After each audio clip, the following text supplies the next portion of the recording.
Всем привет! Добро пожаловать в Мексику! Сегодня мы будем путешествовать по очень интересному городу. Это Мерида, столица штата Юкатан. И здесь мы будем путешествовать в формате, что можно посетить за один день. Конечно, город очень и очень большой. И здесь действительно большое количество музеев. Поэтому я советую вам приехать сюда не на один день, а хотя бы на неделю, чтобы посетить все, посмотреть. Город удивительный, интересный. Ну что ж, не будем тянуть, поехали! Мы только что приехали, идем с автовокзала, который находится в центре. Автовокзал АДО, и наткнулись на вот такой парк. Да, конечно, разница очень ощутима. Здесь в парке даже интернет бесплатный, а ведь это даже не центральный парк, и детская площадка.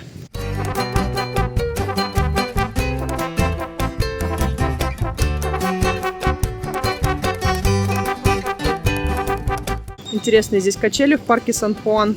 Смотрите, вот насколько у меня дочь очень высокая, она больше метра сейчас, и все равно можно спокойно под качелями пройти, и здесь никаких ограничений нет. Детская площадка здесь, ну, видно, что она видавшая виды. Здесь есть качели, горка. На этой площади установлен памятник Бенито Хуаресу. И очень красивого вида собор здесь находится. Конечно, он уже такой, тоже немножко обветшалый, нужна реконструкция, но очень красиво. Автобусы в Мериде, конечно, очень сильно не похожи на те, которые у нас в Канкуне находятся, потому что они здесь более новые, более совершенные, хорошие сиденья, есть даже система кондиционирования. У нас такие только в отельной зоне. Мерида интересна тем, что это не просто столица штата Юкатан, а еще и столица того штата, который постоянно хочет от Мексики отделиться. Здесь очень большое количество достопримечательностей, здесь есть свои сеноты. Также сюда, в штат Юкатан, также входит и знаменитая Чичен-Ица, ее пирамиды. То есть здесь, конечно, город гораздо более европейский с точки зрения архитектуры, хотя здания более обшарпанные, например, чем в том же самом Канкуне. Канкун город новый, а Мерида, конечно, город более исторический. Мы уже пришли на главную площадь. Сейчас подойду поближе, поснимаю, покажу вам. Смотрите, какие здесь здания. Они чем-то даже напоминают Санкт-Петербург.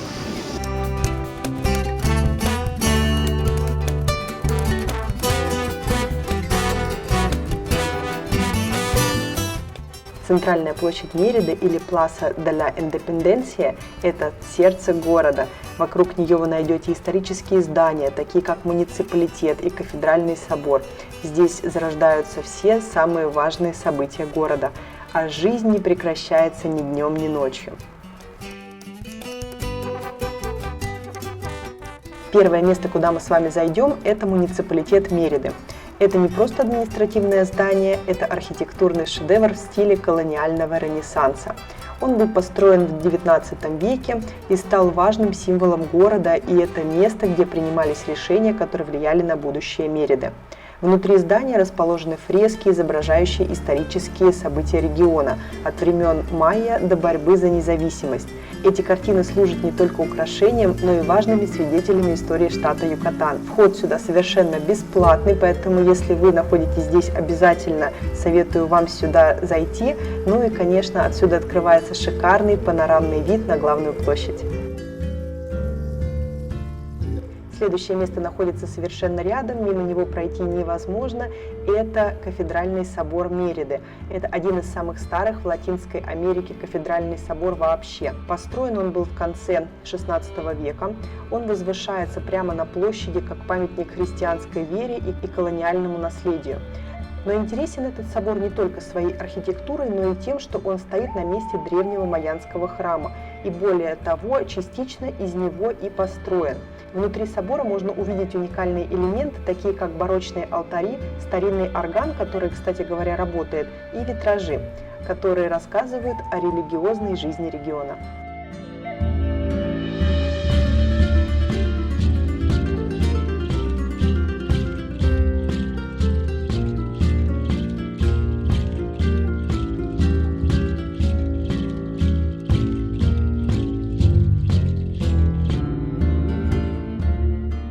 В Мериде музеев большое количество. Один из них это Касса Мусео. Можете его посетить. Он находится прямо на площади Монтехо. Ну а наш путь сегодня лежит в антропологический музей. Вход сейчас осуществляется в музей с 58-й улицы, потому что здесь, как видите, ведется реконструкция с центрального входа. И также можно сюда попасть со вторника по воскресенье с 8 до 17 часов. Мы обогнули здание и давайте зайдем, посмотрим, какие культурные интересные вещи здесь собраны. В этот музей никаких скидок нет. Стоимость 100 песо на одного человека, но маленькие дети бесплатно. В музее предусмотрены небольшие активности для детей.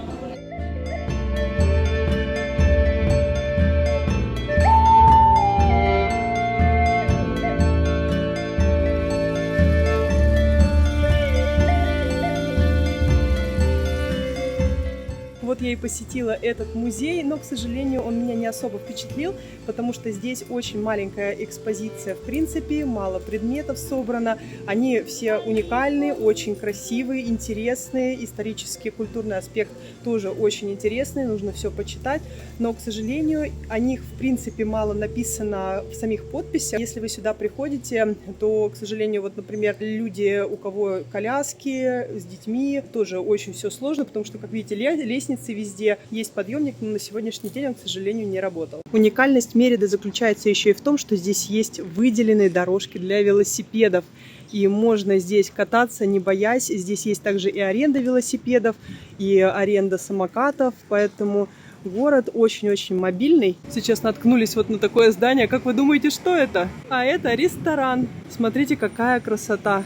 Следующее место, куда мы с вами попали, это монумент Отечества, Monumento a la Patria. Это грандиозный монумент, который был открыт в 1956 году и посвящен важнейшим событиям в истории Мексики. На его вершине изображены фигуры, символизирующие свободу и победу. В нижней части памятника находятся уникальные барельефы, рассказывающие о великих событиях, таких как Мексиканская революция и борьба за независимость. Эти изображения подчеркивают глубину исторического и культурного наследия страны. Следующее место, куда мы с вами отправляемся, это парки Дель Сентерарио. Здесь очень-очень старый, древнейший зоопарк. И также есть активности для детей. Прямо рядом находится музей естественной истории. Тоже его стоит посетить, если у вас есть больше одного дня. Но сегодня я туда отправляться уже не буду, потому что достаточно поздно. Туда нужно прийти до 2 часов. 2 часа музей закрывается. На входе в парк много разных магазинчиков, где можно купить и детям игрушки, и также какие-то вкусняшки.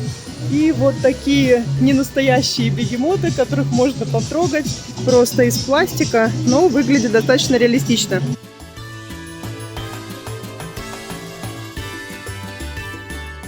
Здесь есть и машинки в аренду, и шляпки можно прикупить. В общем, это такой аналог центрального парка в России, в каждом городе здесь. В Мериде он выглядит вот так. Здесь в парке также есть небольшой фуникулер и также старые аттракционы, наподобие, как у нас были, наверное, где-то в 90-х годах.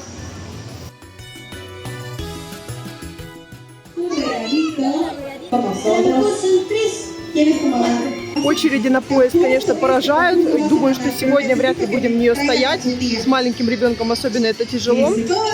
Но напротив есть бесплатный детский городок.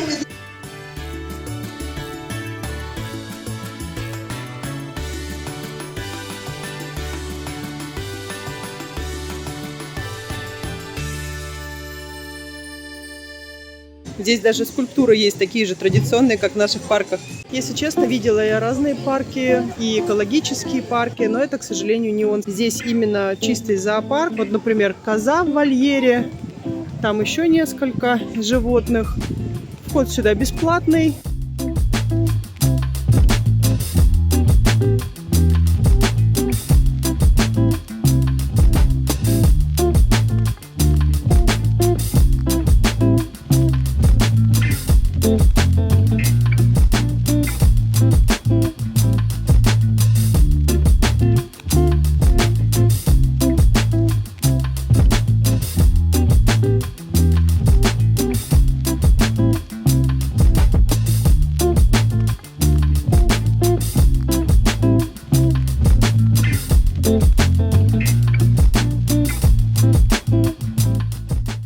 Следующее место, куда мы с вами отправляемся, это музей местных железных дорог.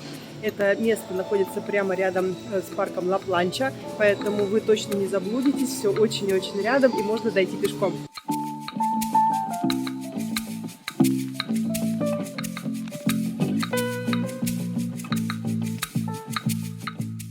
Даже билеты здесь продают в поезде.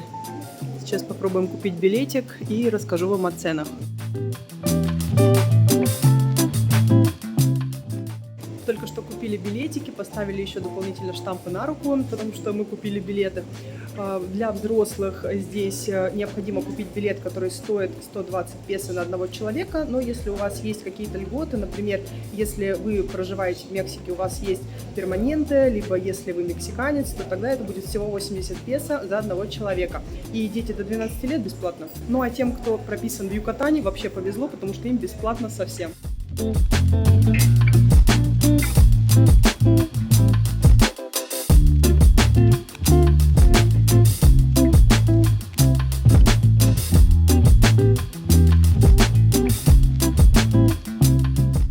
Тут даже для шрифта Брайля есть специальные доски, поэтому если у вас есть проблемы со зрением, то это тоже очень хороший музей. Находиться в этом музее очень и очень интересно, и находясь здесь, вы просто понимаете, что здесь все супер интерактивно, все предусмотрено как для взрослых, так и для детей, куча визуальных эффектов, можно что-то потрогать, что-то посмотреть, где-то что-то движется. В общем, это действительно очень захватывающее приключение, начиная от поезда времени, на котором вы пронзаете пространство, и дальше вы едете с роботом, который рассказывает вам об истории Мексики. Это очень-очень интересно, очень круто. Я советую вам сюда обязательно прийти.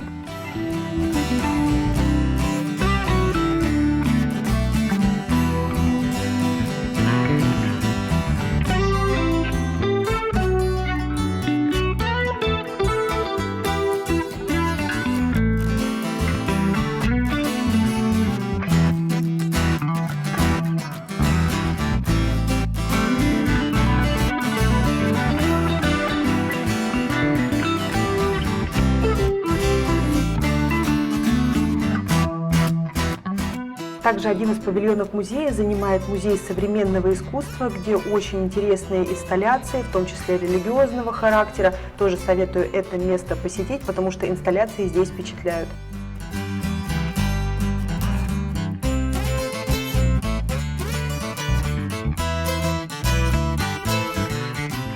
Интересные здесь такие вазоны с кактусами, цветы, которые практически никогда не нужно поливать, и с ними ничего не будет.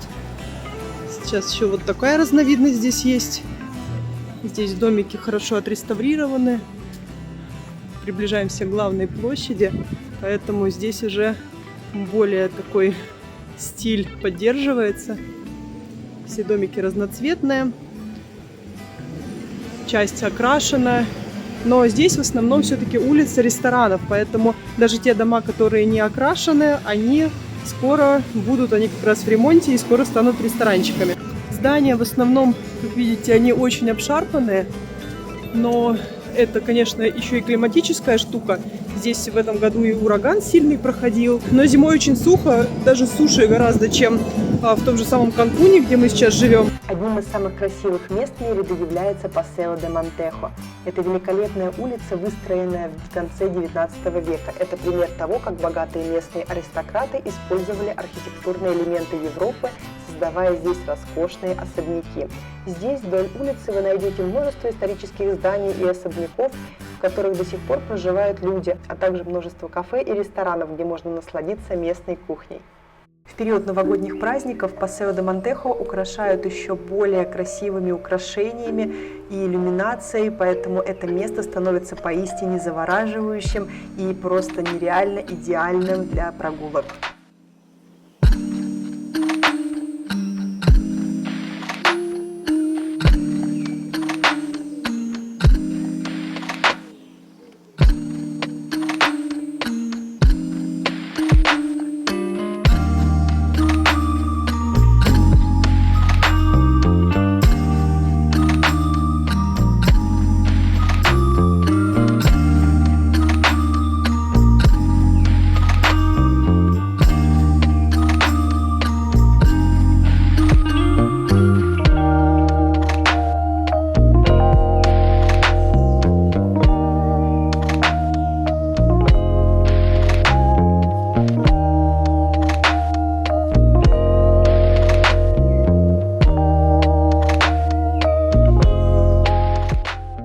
Мы сейчас вечером пришли в парк Ла-Планча. Потрясающий фонтан, он с подсветкой.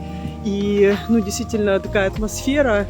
Здесь можно кататься на самокатах, можно кататься на велосипедах. Очень большие дорожки.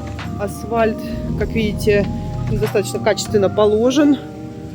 Место для прогулок очень интересное. И вдали я вижу очень неплохую детскую площадку. Сейчас туда тоже подойдем.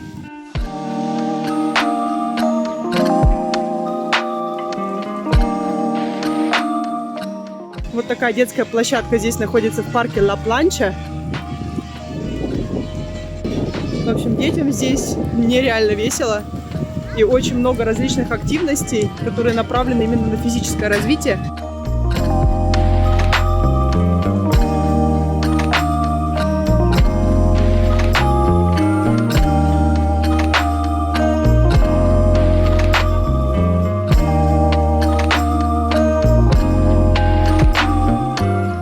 А так выглядит детская зона во второй части.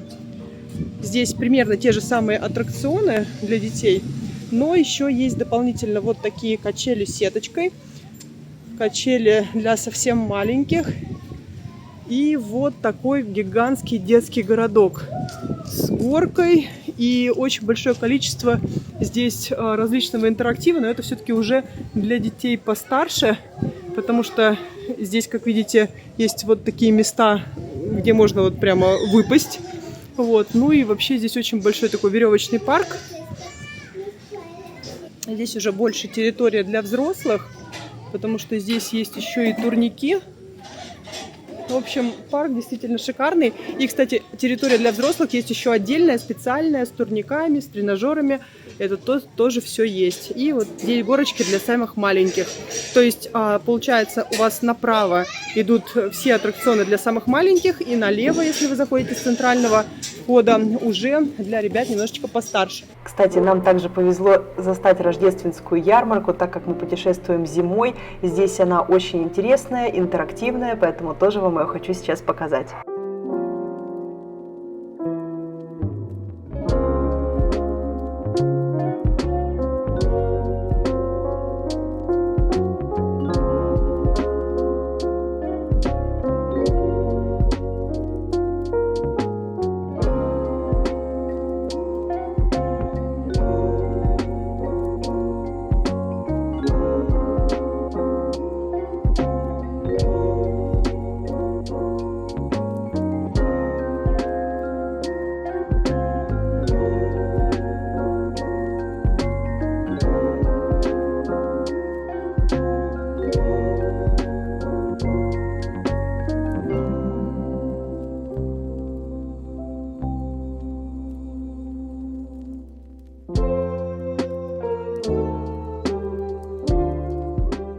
На ярмарке мне дочки подарили еще игрушку.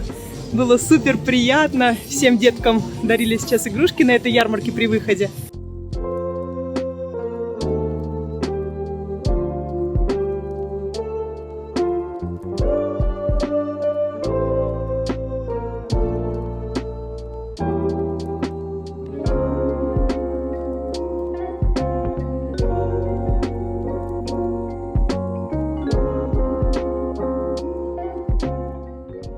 И в конце нашего путешествия по этому парку оказалось, что здесь даже не 3, а 4 площадки, которые, по крайней мере, мы нашли. Даже не удивлюсь, если здесь их есть 5 или 6, потому что парк очень-очень большой. Каждый где-то 400-300 метров. Есть детская площадка, на ней разные совершенно аттракционы. Есть также и для детей с ограниченными возможностями различные крутелки, вертелки, есть и для обычных детей. Но вообще могу сказать, что здесь, конечно, прямо раздолье, и для всех места хватает. Это очень классное место, где можно и родителям провести время, и детям просто выбеситься по полной. В общем, я советую вам сюда приходить и отрываться нормально походить, побродить. Здесь есть где перекусить, здесь есть где погулять, насладиться фонтанами, насладиться шоу с музыкой, с фонтанами тоже. В общем, все здесь сделано для людей. И на сегодня у меня все. Спасибо большое, что посмотрели это видео. Надеюсь, оно вам понравилось. Если оно вам понравилось, не забудьте его оценить лайком. Мне будет очень приятно. Всем хороших впечатлений, отличных путешествий. Подписывайтесь на канал, чтобы не пропустить следующие выпуски. Всем до скорых встреч. Всем пока-пока.